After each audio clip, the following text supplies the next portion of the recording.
Hello friends. तो मैं last lecture में बताया था डिफरेंट पोजीशन पे अगर हम ऑब्जेक्ट को रखेंगे तो स्फेरिकल मिरर और स्फेरिकल मिरर का इमेज कहाँ बनेगा, किस टाइप का इमेज बनेगा। इसमें था कॉनकेव मिरर, कॉन्वेक्स मिरर, ठीक है। और उसके बाद बताया था रियल इमेज कैसा होता है, रियल इमेज और वर्चुअल इमेज में डिफरेंस क्या होता है, ये मैं बताया था। और मैं ये भी बोला था कि नेक्स्ट लेक्चर से हम रिफ्रैक्शन ऑफ लाइट पढ़ेंगे, जो कि इस चैप्टर का बहुत ही इम्पोर्टेंट टॉपिक है।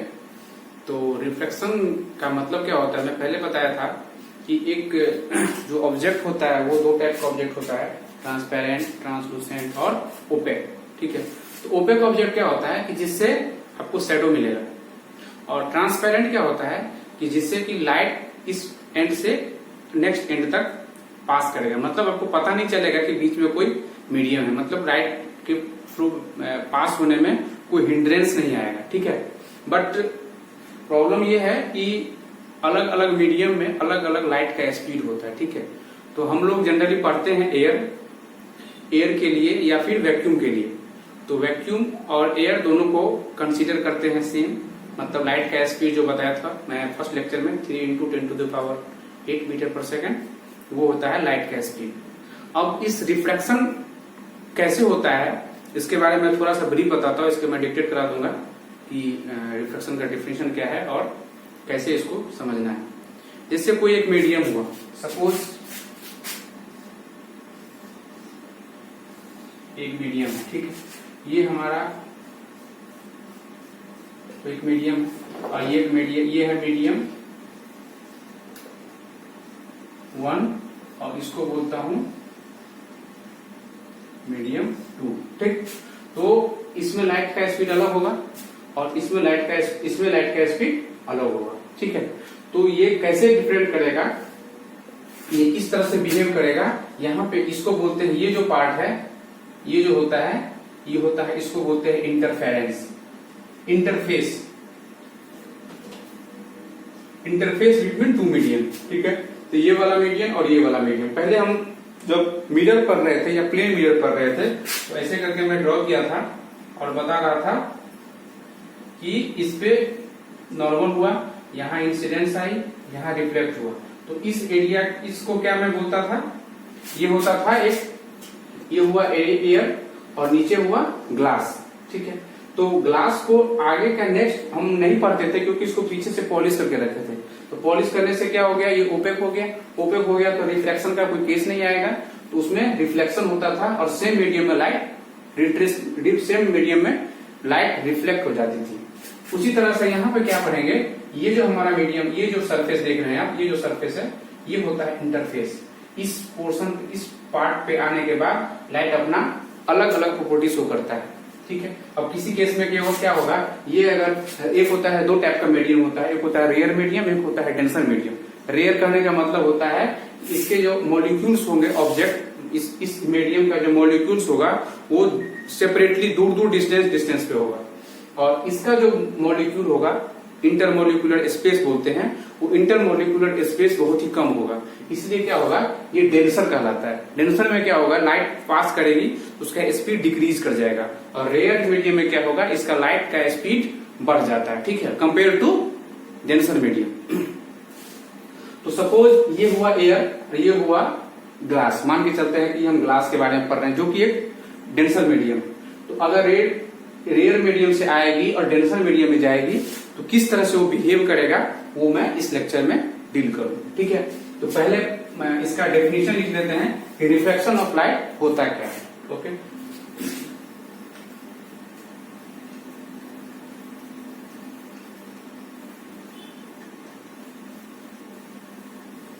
तो रिफ्रैक्शन ऑफ लाइट के बारे में मैं इतना चीज बता दिया आपको कि एक मीडियम से दूसरे मीडियम में जाती है तो लाइट मीडियम के प्रॉपर्टी के अकॉर्डिंगली अपना डायरेक्शन चेंज करती है, ठीक है।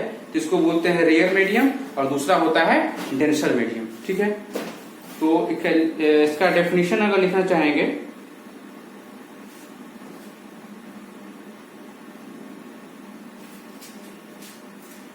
तो इसे लिखेंगे, if a ray of light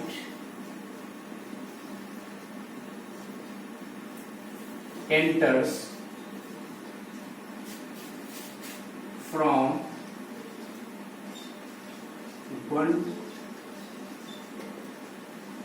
medium to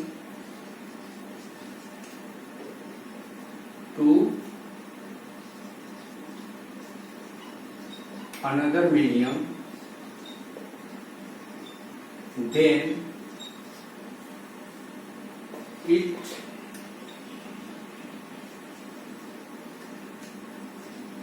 changes its direction and speed. If a ray of light enters from one medium to another medium, then it changes its direction and speed. This phenomenon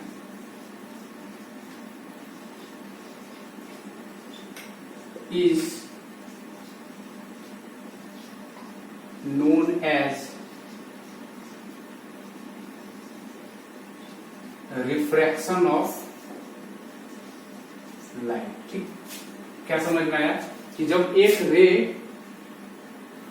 कोई एक रे एक medium से दूसरे medium में जाती है, ठीक है, ये हो गया, ठीक है, इस मीडियम से दूसरे मीडियम में जाएगी तो ये अपना डायरेक्शन चेंज करेगी। डायरेक्शन चेंज, अगर ये डायरेक्शन चेंज नहीं करता, सेम मीडियम होता तो ऐसे करके चला जाता, ठीक है, बट ये क्या करती है, किसी केस में ऐसे जाएगी, किसी केस में ऐसे जाएगी, ठीक है। तो ये किस बात पे डिपेंड करता है वो मैं आगे दो केस लेकर के बताऊंगा कि किस दो बात पे डिपेंड करता है, ठीक है। तो यहां से एक समझ में आएगा, इसका स्पीड चेंज हो जाएगा, ठीक है, और इसका डायरेक्शन चेंज हो जाएगा, ठीक है। अब स्पीड क्या होता है? स्पीड होता है हमारा वेवलेंथ इनटू फ्रीक्वेंसी। अगर पढ़े होंगे क्लास 9 में तो याद होगा, स्पीड इक्वल टू होता है वेवलेंथ इनटू फ्रीक्वेंसी। अब चूंकि लाइट क्या है, this light is a electromagnetic wave, तो इलेक्ट्रोमैग्नेटिक वेव जो है उसका कुछ वेवलेंथ होगा, उसका कुछ फ्रीक्वेंसी होगा, ठीक है। तो वेवलेंथ हमारा चेंज करता है, अलग अलग कलर के लिए अलग अलग मीडियम में इसका वेवलेंथ चेंज होता है, जबकि फ्रीक्वेंसी जो होता है थ्रू आउट कांस्टेंट रहता है, ठीक। तो इसके दो केस लेंगे, ठीक है। तो केस पहला लेते हैं, case first. If light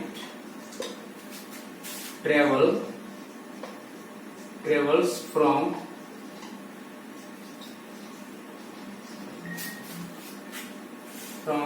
rare to denser,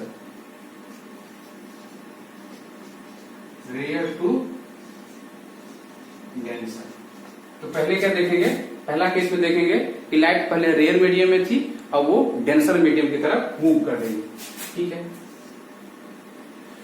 I hope ऊपर वाला आप लिख चुके होंगे, मैं इसको रब करता हूं, स्पेस थोड़ा सा कम है। मैं इमेज यहां बना रहा हूं, बट कंटेंट जो लिखने वाली बात होगी मैं नीचे लिखूंगा।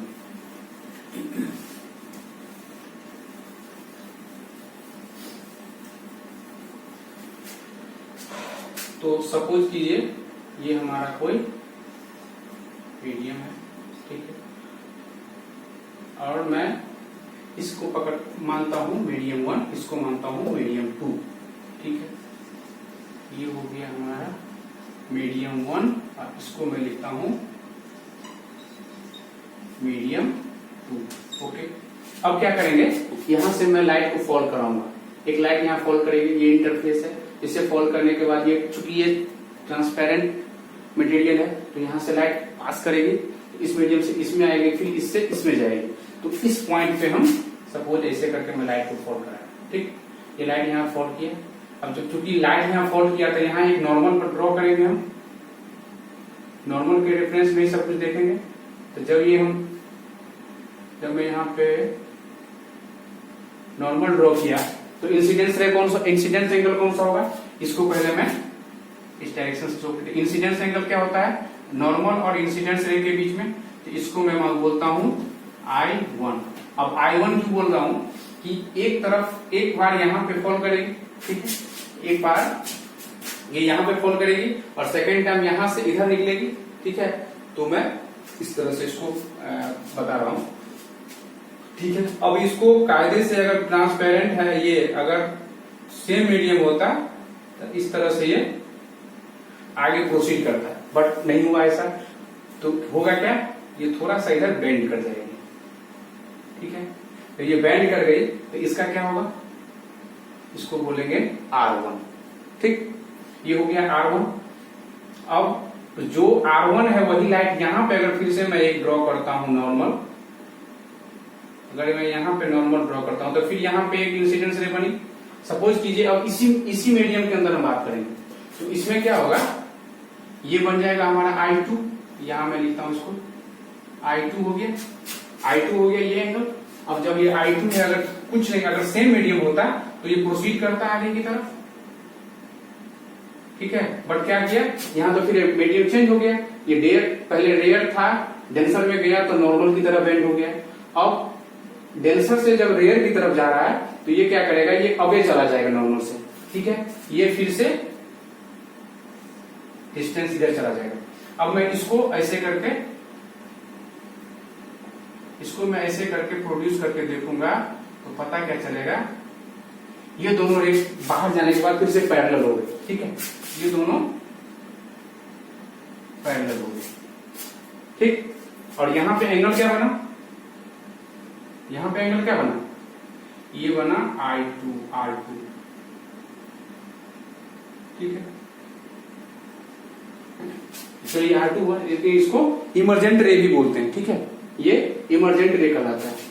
अब यहां से क्या हुआ, ऐसे फॉल हुआ, ऐसे करके ये ऐसे करके चला गया। तो ये दोनों के बीच में एक लेटरल शिफ्ट बनता है, ठीक है। इस लेटरल शिफ्ट का कुछ फॉर्मूला होगा, मैं आगे लेक्चर में डिवाइड में तब बता दूंगा कि कितना शिफ्ट करता है। और ये शिफ्ट करता किस चीज पे डिपेंड करता है, इसका थिकनेस, इसका रिफ्रैक्टिव इंडेक्स, कुछ चीजें हैं जो मैं आगे बताऊंगा। तो इससे आपको क्या समझ में आया कि if light travels from rare to denser medium, then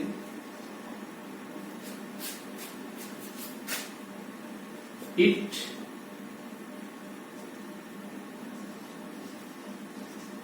bends towards normal। यहां मैं दो केस का बात बता चुका हूं, मैं बट इसको केस में समझा रहा हूं। तो क्या किया, if light travels from rare to denser medium then it bends towards the normal. Towards कहने का मतलब हुआ कि अगर ये नॉर्मल है, ठीक है, ऐसे करके, अगर ये नॉर्मल है तो ऐसे करके लाइट आई तो ठीक है, तो ये ऐसे करके नीचे चला जाना चाहिए था, बट क्या करेगा, ऐसे टिल्ट हो जाएगा, मतलब वो नॉर्मल की तरफ मुड़ जाएगा। आप देख रहे हैं यहाँ पे ये ऐसे जाना चाहिए था, बट ये इधर मुड़ गया। तो ये होता, इसको अगर इधर जाना था बट ये इधर आ गया तो ये क्या हो गया, नॉर्मल की तरफ बेंड हो गया, मतलब it bends towards the normal, ठीक। अब दूसरा केस क्या होगा इसमें,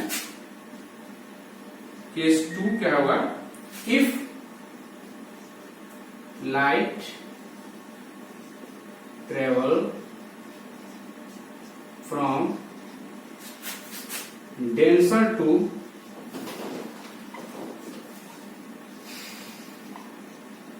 rare medium then it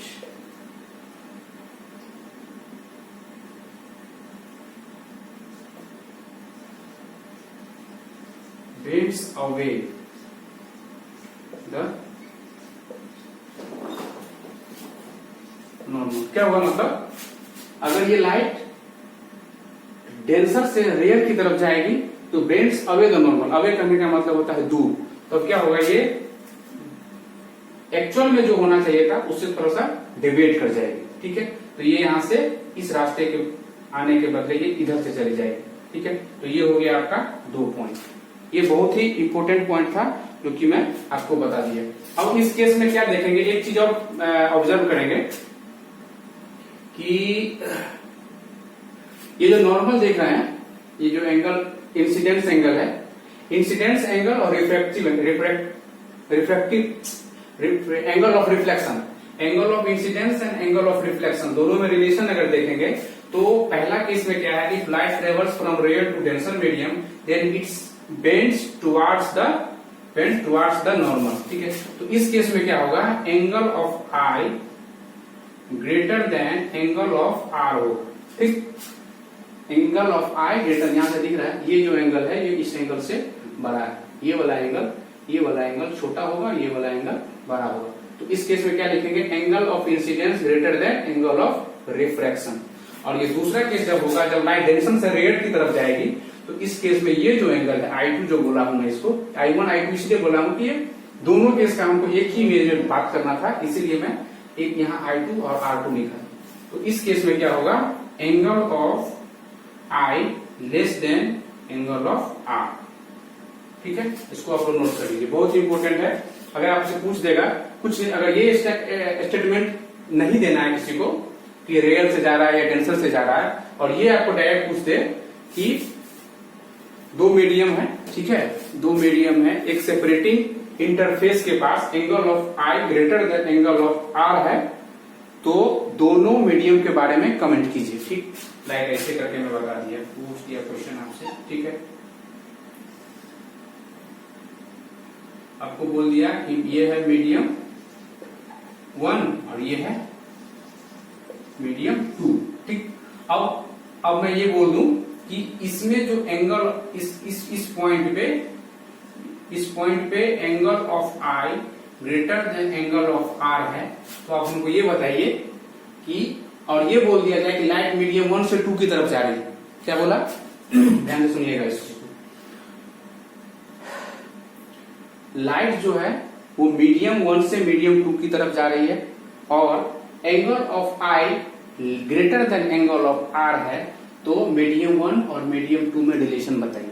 relation करने का मतलब which one is denser and which one is rare, you have to tell that, okay.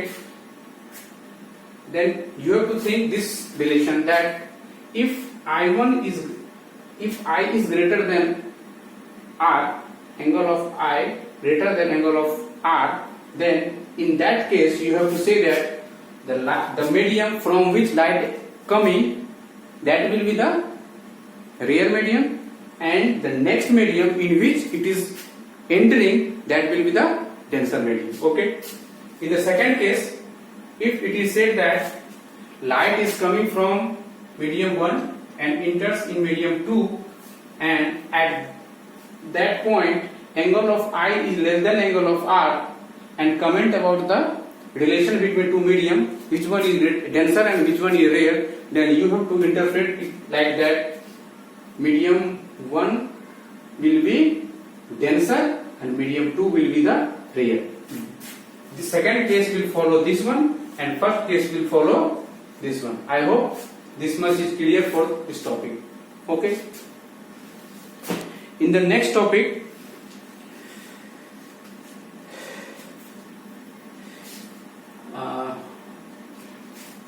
Next में मैं आपको ये बताना चाहता हूँ कि इस जो रिफ्रैक्शन है, रिफ्रैक्शन का क्या क्या एप्लीकेशन है। डे टू डे लाइफ में आप इसको देखते जरूर होंगे, बट कभी ऑब्जर्व नहीं किए होंगे, क्योंकि आपको इन सब चीजों के बारे में कभी आइडिया दिया ही नहीं गया, इसलिए आप लोगों को पता नहीं होगा। जब किसी बकेट में, ठीक है, जब किसी बकेट में कोई स्टोन रखते हैं, ठीक है, तो क्या पता चलता है, वो स्टोन थोड़ा सा ऊपर उठा हुआ दिखेगा, ठीक है। अगर ये बकेट हुआ,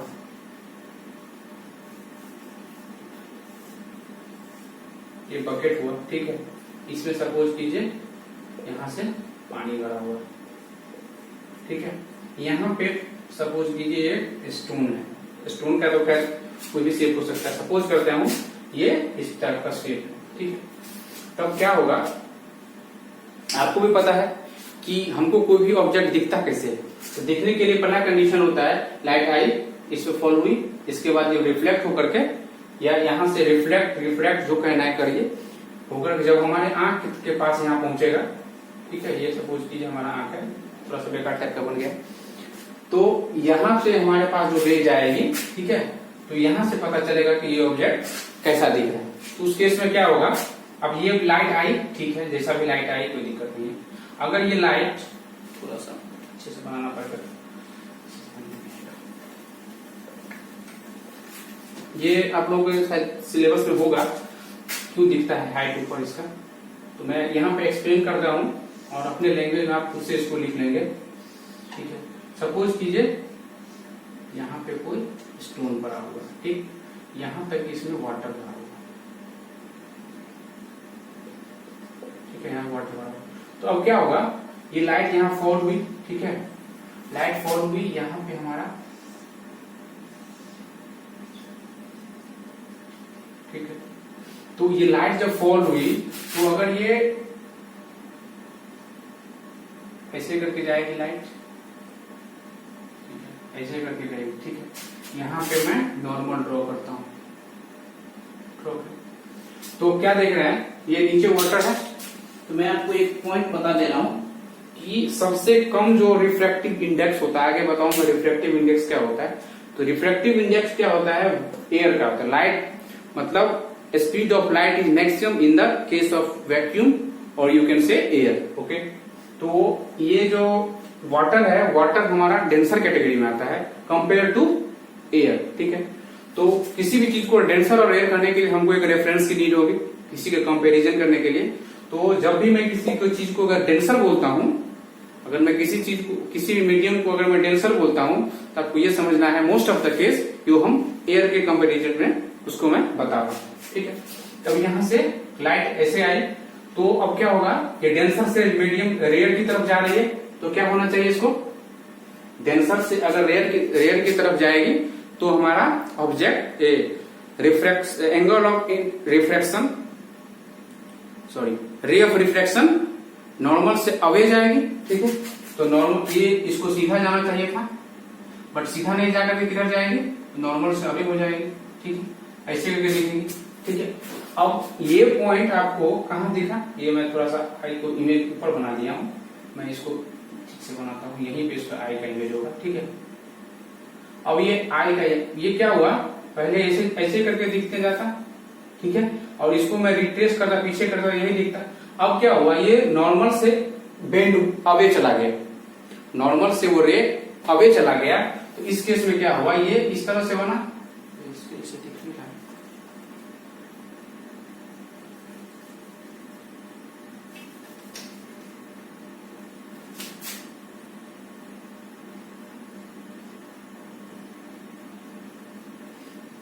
ये ऐसे जाना था इसको, बट कैसे गया, ये ऐसे गया, ये नॉर्मल इधर जाना चाहिए था, इधर गया। तो अब क्या हुआ, ये इधर गया। अब इसको मैं जब पीछे प्रोड्यूस करूंगा तो मैं हमको यहाँ पे ऑब्जेक्ट दिखाई देगा, थोड़ा सा ऊपर दिखाई देगा ये ऑब्जेक्ट, ठीक है। अगर यहाँ से ऑब्जेक्ट हमको यहाँ पर थोड़ा सा एव हाइट पे दिखाई देगा, तो इसका मतलब क्या हुआ, reflection of angle, reflection of light का यूज कहाँ होता है कि किसी भी स्टोन को अगर हम किसी बकेट में रखते हैं और उसमें पानी भरा हुआ बकेट है, तो हमको जो स्टोन है वो थोड़ा सा अपर हाइट पे दिखेगा, रेज्ड दिखेगा, ठीक है। ये क्वेश्चन पूछा जाता है 1 नंबर या 2 नंबर में कि why this happens, then you have to answer it, sorry it happens due to reflection of light, ठीक है। दूसरा क्या ऑप्शन था, बिगर साइज ऑफ फिश। अब एक्वेरियम में देखे होंगे, एक्वेरियम में जो वहां पे क्या होता है, बहुत सारा मछली सब को रखा जाता है। तो उस केस में मछली का जो साइज होता है, मछली का साइज बड़ा दिखता है, ठीक है। तो ये भी क्यों होता है, ये भी इसी रिफ्लेक्शन के वजह से होता है, ठीक है। एक नोट करके लिख दीजिए, मैं बता चुका हूं इससे पहले, फिर भी मैं बता देता हूं। If A ray of light incidence normally to the interface of two medium, then it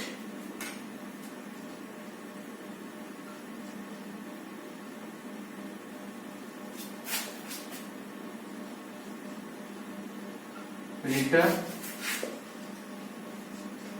back to the same path. मतलब ऐसे करके दो रेट हुआ, ठीक है, ऐसे करके। तो अगर कोई इस पे ऐसे करके फॉल होता है आई, तो ये रिफ्रैक्ट भी करेगा इसी रास्ते से, इसी से वह वापस चला जाएगा, ठीक है। ये हो गया नोट में। अब आपको जिस तरह से रिफ्लेक्शन में दो लॉ था, क्या था दो law? Angle of incidence, angle of refraction, या फिर इसको इस तरह से समझेंगे, incidence ray, refracted ray and normal lie on the same plane, okay. उसी तरह से इसमें भी सेम चीज है, पहला लॉ दोनों का सेम है, रिफ्लेक्शन और रिफ्रैक्शन का सेम है, incident ray, reflected ray and normal to the surface of two transparent medium lie on the same medium, ठीक है। इसको फिर से लिखवा देता हूं, वैसे नीड नहीं है फिर भी लिखवा देता हूं। पहला है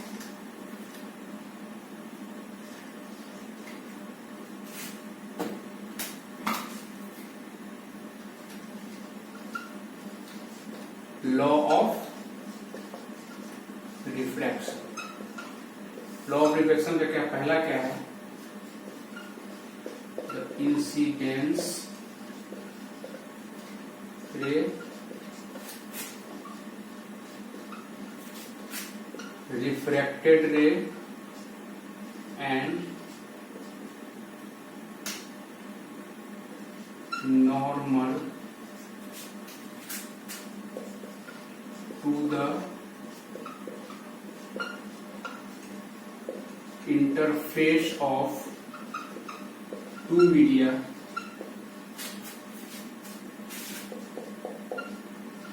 lie on the same surface या plane, जो बोलना है बोल दीजिए, surface और, ठीक है। मतलब क्या हुआ? ये हो गया नॉर्मल, ये हो गया इंसिडेंस, और ये या तो इधर जाएगा या तो इधर जाएगा, सॉरी, या तो ये इधर जाएगा। तो ये तीनों क्या है? एक ही पॉइंट पे लाई करता है, ठीक है। तो ये हो गया पहला लॉ, नोट कर लीजिए आप वीडियो पॉज करके। और दूसरा क्या है?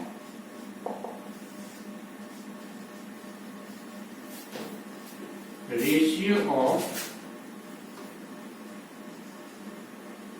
Angle of incidence to the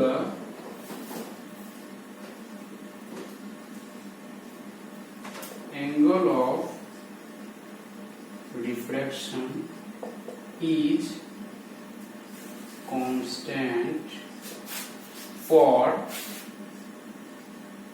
इसको आगे लिखता हूं, constant is constant for given pair of media, ठीक है। तो angle of ratio of angle of incidence to the angle of reflection, sorry sine of, यहां पे एक चीज ऐड कर लीजिए, sine of angle of incidence to the sign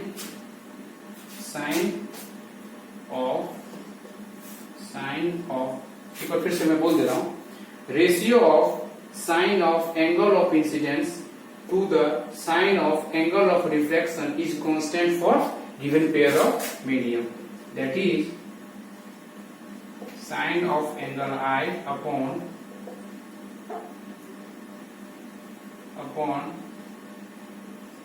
sign of angle R equal to constant, ठीक है। ये क्या हुआ? यहां से निकल के आएगा एक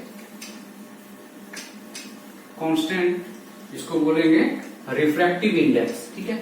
रिफ्रैक्टिव इंडेक्स क्या होगा बताता हूं। तो एक मीडियम हुआ, ठीक है, ये हुआ रेयर मीडियम, ये मीडियम 1, ये मीडियम 2। यहां से लाइट आई, ये नॉर्मल हो गया।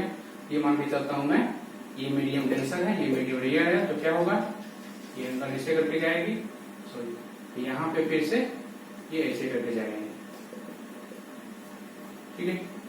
तो क्या होगा, ये जो एंगल होगा एंगल आई एंगल आर, ठीक है, इस पर्टिकुलर पॉइंट पे, तो angle sine of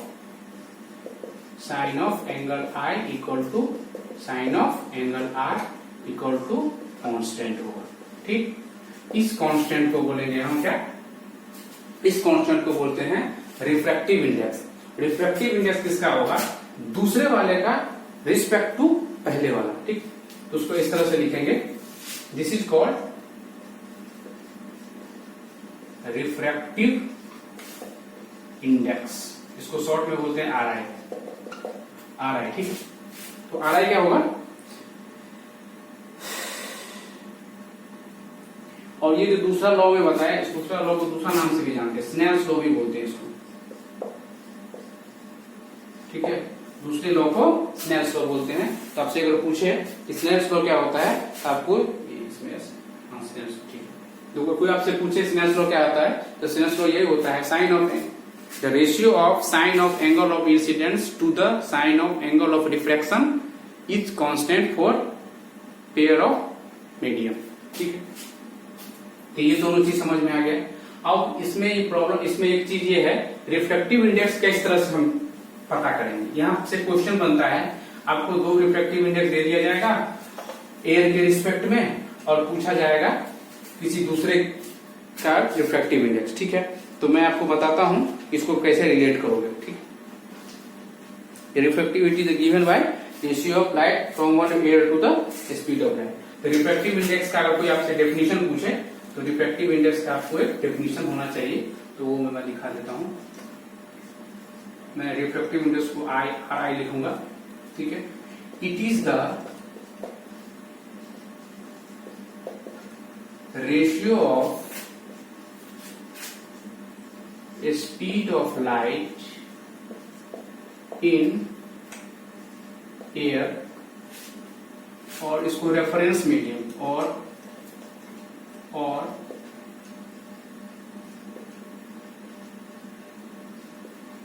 reference medium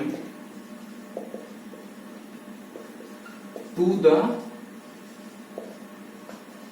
given medium is called refractive index, ठीक है। तो कहने का क्या मतलब हुआ कि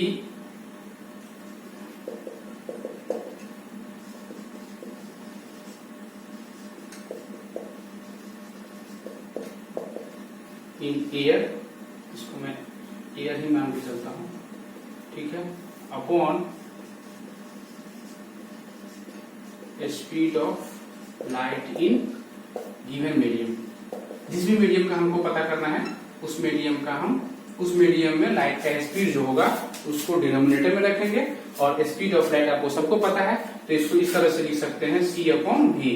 स्पीड ऑफ लाइट को हम C से डिनोट करते हैं, और V इस पर्टिकुलर मीडियम में इसका स्पीड होगा, इसको बोलेंगे, इस दोनों के रेशियो को बोलेंगे रिफ्रैक्टिव इंडेक्स। इसको डिनोट कैसे करेंगे, तो इसको ऐसे करके डिनोट करेंगे।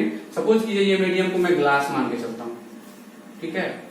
इसको मैं ग्लास मान के चलता हूं, तो पहले मैं G लिखूंगा, ठीक है, और इसके बाद किसके रिस्पेक्ट में लिया गया है, इसको A लिखूंगा। यहाँ इसको पढ़ने का कोशिश, समझने का कोशिश कीजिए। कभी A से भी डिनोट करते हैं, कभी N से डिनोट करते हैं, ठीक है। मैं यहाँ पे N से डिनोट कर रहा हूँ, तो N G with respect to A। जिसका मीडियम हमको पहले देखना है, जिसका रिफ्रैक्टिव इंडेक्स हमको देखना है, उसको पहले लिखेंगे, फिर जिसके रिस्पेक्ट में देखना है उसको बाद में लिखेंगे। बट यहाँ पे क्या है, इसको मैं जिस तरह से यहाँ लिखना है उसके जस्ट अपोजिट यहाँ पे होना चाहिए। स्पीड ऑफ लाइट हम पहले न्यूमरेटर में लिखेंगे, और स्पीड ऑफ लाइट जिस मीडियम में हमको देखना है उसको डिनोमिनेटर में लिखेंगे, ठीक है। और इसको दूसरे तरीके से लिख सकते हैं एब्सोल्यूट रिफ्रैक्टिव इंडेक्स। अब मैं एक छोटा सा एग्जांपल लेके आपको समझाने की कोशिश करता हूँ कि कैसे कैसे इससे सवाल बन सकते हैं, ठीक है। ज्यादा टफ नहीं है, बट एक बार समझ आने से आपका कॉन्सेप्ट क्लियर हो जाएगा। मान लेते हैं कि एक वुड हुआ और दूसरा हो गया आपका ग्लास, ठीक है। तो हमको अगर ये बोले कोई कि हमको रिफ्रैक्टिव इंडेक्स निकालना है वुड का विथ रिस्पेक्ट टू ग्लास, यहां पे मैं लिख देता हूं W इक्वल टू हो गया वुड और G इक्वल टू हो गया आपको ग्लास, ठीक। और क्वेश्चन में आपको क्या करेगा, N ऑफ G दे देगा, N ऑफ W दे देगा। इसमें कुछ नहीं लिखा है, N ऑफ G के बारे में कुछ नहीं लिखा है, N ऑफ W के बाद कुछ नहीं लिखा है। इसका मतलब क्या है कि ये एब्सोल्यूट रिफ्रैक्टिव इंडेक्स है। एब्सोल्यूट करने का मतलब इसका जो रेफरेंस है, जो रेफरेंस लेकर के बनाया गया है, वो रेफरेंस हमारा इसमें एयर को लिया गया है, क्या वैक्यूम को लिया गया है, ठीक। तो उस समय हमको ये कुछ वैल्यू होगा, मैं एग्जैक्टली मुझे वाटर का बस याद है 1.33 करके है, नहीं ये तो वुड है, ठीक। ठीक है, अब इसको बनाने के लिए क्या करेगा, इसको कैसे बनाएंगे, ठीक है। तो सबसे पहले क्या करना पड़ेगा, वाटर का हमको लिखना पड़ेगा, उसके बाद वाटर का वुड का देखना है, W फॉर वुड, कंफ्यूज नहीं होना है वाटर से। ये वुड का पहले निकालेंगे, इसके बाद G का निकालेंगे। तो और बोला क्या था, जिस तरह से यहां लिखते हैं उसका अपोजिट यहां लिखते हैं, या फिर आपको मैं कैसे बताऊं, ओके, इसको मैं एब्सोल्यूट के टर्म में लिखता हूं। तो जब G, ठीक, अब क्या होगा, absolute refractive index of would upon absolute refractive index of glass, ठीक। अब इसको कैसे लिखेंगे, हम ऊपर वाले पार्ट को पहले लिख रहे हैं। इसको लिखने का क्या तरीका था कि पहले एयर का लिखेंगे, speed of light in air, ठीक है। पहले एयर का लिखेंगे, उसके बाद लिखेंगे कब, उसके बाद लिखेंगे speed of light in would में देखना है तो वुड का लिखेंगे। फिर अब नीचे वाले का लिखेंगे, नीचे वाले का कैसे लिखेंगे, सेम चीज उसमें लिखेंगे, speed of light in air लिखेंगे। उसके बाद नीचे में फिर से लिखेंगे speed of light in glass, ठीक है। अब इसको मैं सॉल्व करूंगा, तो ये देखिए speed of light in air, speed of light in air cancel हो जाएगा, ये नीचे वाला ऊपर चला जाएगा, ऊपर वाला नीचे चला जाएगा। इसको मैं डायरेक्ट लिखता हूं, तो ऐसे लिखूंगा speed of light in glass upon speed of light in would, ठीक है। तो क्या मैं बोला था पहले भी, जब इससे पहले मैं जब ग्लास को लेकर समझा रहा था तो क्या लिखा था, G लिखा था और A लिखा था। एक करने का मतलब जो बाद में लिखा हुआ था उसका SP न्यूमरेटर में आ रहा था, जो पहले लिखा हुआ था उसका SP डिनोमिनेटर में आ रहा था। यहां भी देखिए, यहां भी देखेंगे तो जो बाद में आ रहा है उसका स्पीड पहले लिखा हुआ, glass, G for glass, G for, और यहाँ W है speed of light in would, ये बाद में लिखा हुआ है। और ये आपको एब्सोल्यूट रिफ्रैक्टिव इंडेक्स बताएगा आपको, और ये आपको रिलेटिव, इसको रिलेटिव रिफ्रैक्टिव इंडेक्स भी बोलते हैं, क्योंकि ये किसी के रिस्पेक्ट में होता है। इसको एब्सोल्यूट इसलिए बोलते हैं कि इसका यूनिवर्सल रेफरेंस हम लेते हैं एयर को, तो इसलिए उसको हम एब्सोल्यूट बोलते हैं। बट ये होता है रिलेटिव रिफ्रैक्टिव इंडेक्स, ये किसी दूसरे भी मीडियम अदर देन एयर के लिए निकालेंगे तो उसको रिलेटिव रिफ्रैक्टिव इंडेक्स बोलेंगे, ठीक है। अब इतना बताने के बाद अब मैं आपको थोड़ा सा रिवाइज करवा देता हूं कि आज मैं क्या क्या पढ़ाया, बताया आपको।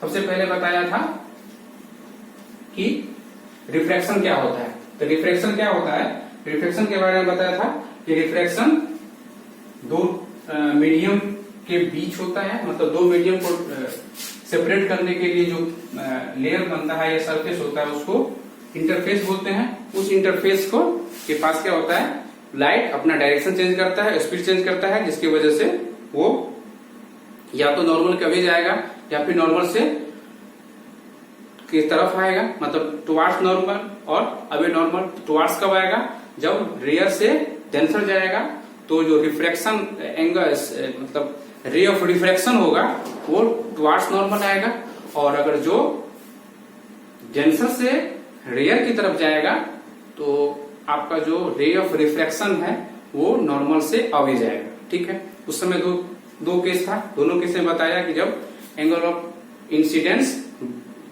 ज्यादा है एंगल ऑफ रिफ्रैक्शन से, तो इसको इंटरप्रेट करेंगे कि वो डेंसर से रेयर की तरफ गया है।